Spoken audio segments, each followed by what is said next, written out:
মামুন, কি অবস্থা তোমার? আটা বারো তেলে নে, খাওয়া দাওয়া করে আরো একাই খাও না খাওয়ার দর নাকি?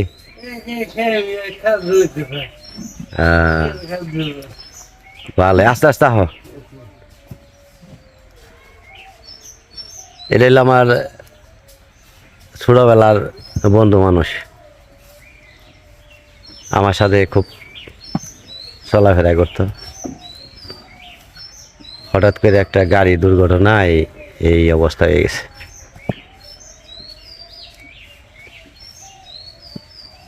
ভালো মতো হাঁটতে পারে না, কথা বলতে পারে না, মাথায় আঘাত পাওয়ার পরে এই পরিস্থিতি হয়ে গেছে।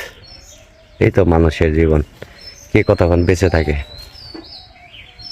মানুষ যতক্ষণ বেঁচে থাকে ততক্ষণই মানুষের কদর থাকে।